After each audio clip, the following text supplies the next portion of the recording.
भाई सभी को नमस्कार। वीडियो को देखिएगा पहले, शेयर करिएगा बाद में, स्किप करने की मत सोचिएगा, क्योंकि आपसे जुड़ी ये वीडियो, ये जानकारी सभी गांव वालों से जुड़ी हुई है। जो हाईकोर्ट ने आदेश पास किए हैं जोड़ की ज़मीनों के कब्जे को हटवाने के लिए, वो संवैधानिक है या असंवैधानिक, इस पर चर्चा होगी बाद में। पहले चर्चा करते हैं कि ये करना क्या चाहते हैं और होने क्या वाला है गाँव के अंदर, सभी हरियाणा के सभी गाँव के अंदर। शुरुआत इन्होंने कर दी है। जोहड़ की ज़मीनों से कब्जे हटाने के नाम पर लोगों के घर तोड़े जा रहे हैं। ये गांव का भाईचारा तोड़ा जा रहा है। शुरुआत में जोहड़ खाली करवाएंगे, जोहड़ के आसपास पार्क बनेंगे। हाँ, पार्क बनेंगे, टाइलें लगेंगी, आसपास घूमने के लिए जगह बनेगी। वहीं पर कंपनी आएगी, प्राइवेट कंपनी जोहड़ की सफाई करने के लिए। वहीं पर मच्छी पालन भी होगा, वहीं पर झींगा पालन भी किया जाएगा। फिर वहीं पर बोलेंगे कि खर्चा पूरा नहीं हो रहा है, पशुओं को पानी पिलाने के नाम पर भी आपसे टैक्स वसूला जाएगा। और आखिरी स्थिति जो मैं पहले ही बता देता हूँ, वो तो ये होने वाली है कि गांव में गली में आप जब घर से बाहर कदम रखेंगे तो सीसीटीवी कैमरा आपकी फेस रिकॉग्नाइज कर लेगा। आधार कार्ड से सारी चीज़ें आपकी जुड़ी हुई हैं, आपके खाते से सीधे पैसे कटेंगे। आपको हाउस टैक्स भी देना पड़ेगा, घर के अंदर रहने का, आपका घर, आपका गांव, फिर भी आपको टैक्स देना पड़ेगा यदि आप इकट्ठे होकर आवाज़ बुलंद नहीं करते हैं तो। जोहड़ के बाद बात आएगी फिरनी की ज़मीन की। भाई फिरनी की ज़मीनों पर बने हुए जो मकान हैं वो भी टूटेंगे। फिर शामलात की, फिर स्कूल की, फिर अस्पताल की, बणी की, जंगल की, जितनी भी गांव की सामूहिक भूमि है, उसका मालिक कौन है, ये चर्चा हम अभी करने वाले हैं। जब सारी सामूहिक जमीनों से कब्जे हटवाने के नाम पर लोगों के घर तोड़ दिए जाएंगे, उसमें लगभग गांव के 30% लोग प्रभावित होंगे। बच गए 70%। उन 70% के साथ क्या होने वाला है ये भी समझिए आप। 70% में से लगभग 70% में से लगभग लगभग बता रहा हूँ मैं, 70, जो 100 में से 70 लोग बचे हैं उनमें से 80% लोगों ने होम लोन लिया होगा या फिर केसीसी का लोन लिया होगा। लाइट कट करनी इन्होंने शुरू कर दी है, टेस्टिंग ये चल रही है। होने क्या वाला है कि एक हफ्ते के लिए, 10 दिन के लिए लाइट जाएगी, साइबर अटैक आएगा, सबके खाते खाली होंगे। सरकार, ये मोगली जी जो है ये आकर बोलेंगे कि देश में रुपए की कमी हो गई है, सारे खाते खाली हो गए हैं। जिन्होंने भी लोन ले रखा है वो सारा कर्जा अपना जमा करवाएं। मैं गारंटी से कह सकता हूँ 90% लोगों के पास पैसे नहीं है देने को।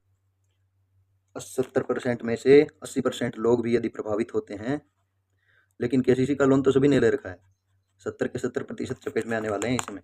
यदि जोहड़ पर जिनके घर बने हैं, जिनके गरीबों के, जिनके भी गांव में अमीर गरीब जो भी हो, जिस भी बिरादरी का हो, जिस भी जाति का हो, उनके घर टूट रहे हैं, उनके हक में यदि आवाज़ बुलंद नहीं की गई, गांव सामूहिक रूप से गांव वाले इकट्ठे होकर नहीं आगे आए, तो सारा गांव प्रभावित होने वाला है।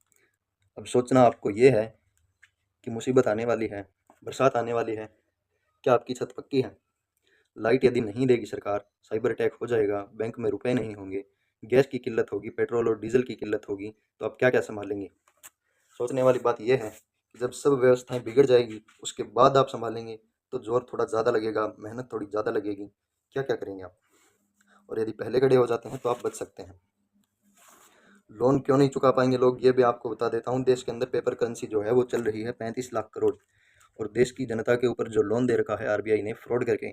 आरबीआई एक प्राइवेट कंपनी है, इलीगल तरीके से पैसा छाप के लोन जो दे रखा है वो दे रखा है 255 लाख करोड़ का। यदि सारे देश के लोग सारी अपनी जमा पूंजी भी निकलवा कर बैंकों में जमा करवा देते हैं तो मात्र 35 लाख करोड़ रुपए जमा हो पाएंगे, जितने की प्रॉपर्टी बची है। एग्रीकल्चर फाइनेंस, क्योंकि जिनके केसीसी के ऊपर लोन है, एग्रीकल्चर फाइनेंस अडानी को सौंप दिया गया है। भविष्य की बात मैं नहीं कर रहा, एग्रीकल्चर फाइनेंस अडानी के नाम कर दिया गया है। अच्छा, जमीन बैंक की, बैंक अडानी का, तो जमीन इनडायरेक्टली हुई किसकी? समझिए आप। रुपए के विषय में यदि कर्ज से परेशान है तो उसके बारे में आपको बताया जाएगा। मेरा नंबर है 98 17 57 32 37।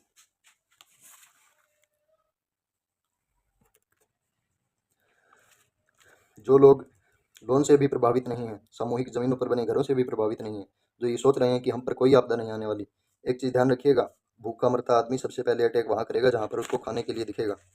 इस चीज़ को समझ लीजिए। अब सवाल खड़े होते हैं, जो आदेश हाईकोर्ट ने पास किए हैं वो संवैधानिक है, कानूनी है या नहीं? क्योंकि गांव की जोहड़ फिरनी पंचायत, श्यामलात, स्कूल, अस्पताल, बणी, जंगल, गौचरान, जितनी भी ज़मीन है उसका मालिक होता है दादा खेड़ा। वो गांव के बुजुर्गों ने, हमारी पिछली पीढ़ियों ने सामूहिक रूप से थोड़ी थोड़ी अपनी हिस्से की ज़मीन निकाल कर और गांव के नाम रखी थी।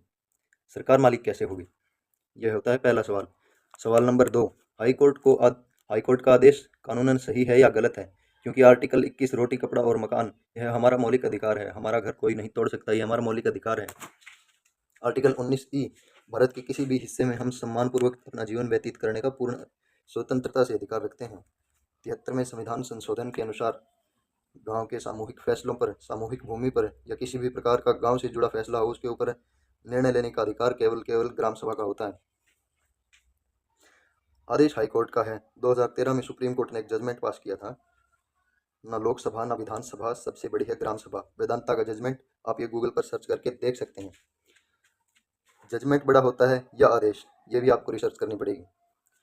हाई कोर्ट बड़ी होती है या सुप्रीम कोर्ट, ये भी आपको देखना पड़ेगा। कानून बड़ा होता है या आदेश, ये भी आपको सोचना पड़ेगा।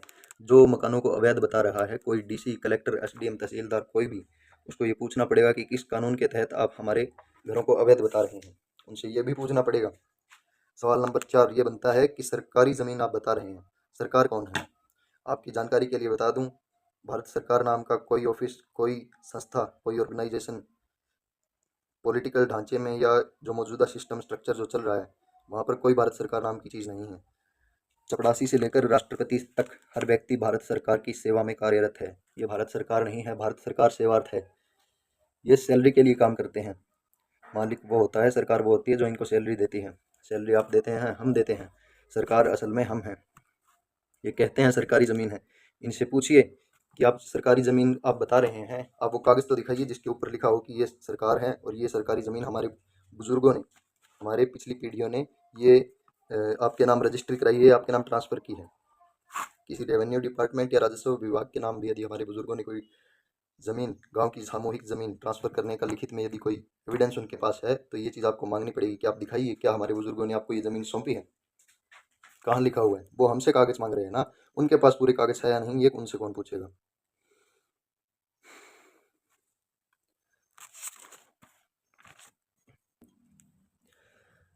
जो भी मुख्यमंत्री, एमएलए मुख्यमंत्री होता है, वो डिसीजन लेने के लिए बनाए जाते हैं हमारे बिहाफ पर। क्या उन्होंने ये डिसीजन लेने से पहले जनता की परमिशन ली है? क्या जनता से उन्होंने पूछा है? अब जब सभी गांव एकजुट होकर इसके खिलाफ आवाज़ उठा रहे हैं और वो देख रहे हैं कि लोगों को ग्राम सभा की ताकत के बारे में पता चल रहा है, तो वो लूप होल छोड़ रहे हैं। वो कह रहे हैं कि जोहड़ की भूमि पर हम मालिकाना हक देने की प्रस्ताव पास करने की तैयारी कर रहे हैं। ये तरीका इनका बहुत पुराना हो चुका है दोस्तों। पुराने इतिहास के पन्ने उठाकर देखिए, सरकार कोई कानून बनाती है, 20 पॉइंट्स उसमें होते हैं, हम आंदोलन करते हैं, वो बोलते हैं आपने आंदोलन किया, 10 पॉइंट वापस हो गए और 10 पॉइंट ये ज़रूरी थे वो पड़े रहने देते हैं। समझौता नहीं करना है, बीच का रास्ता नहीं निकालना है। वो मालिकाना हक देकर यह साबित करना चाहते हैं कि मालिक वो है, असल में मालिक आप हैं, असल में मालिक गांव का मालिक दादा खेड़ा है, असल में मालिक है ग्राम सभा। 18 साल से ऊपर का हर व्यक्ति गांव का मालिक होता है। यदि आपने रजिस्ट्री करवा ली तो कल को वो इस बात के ऊपर भी आपसे टैक्स वसूलेंगे कि आपने रजिस्ट्री करवाई है, इसका मतलब आप मानते हैं कि आप मकान के मालिक नहीं हैं, आप ज़मीन के मालिक नहीं हैं, तो टैक्स दीजिए, सरकार की ज़मीन पर रहने का टैक्स दीजिए। एक चीज़ सोचने वाली है, वो ये भी है कि अवैध कब्जे इन्होंने पहले बताए थे, क्या रजिस्ट्री करवाने के बाद वो वैध हो जाते हैं? हमारी कॉमन सेंस कहाँ आ गई?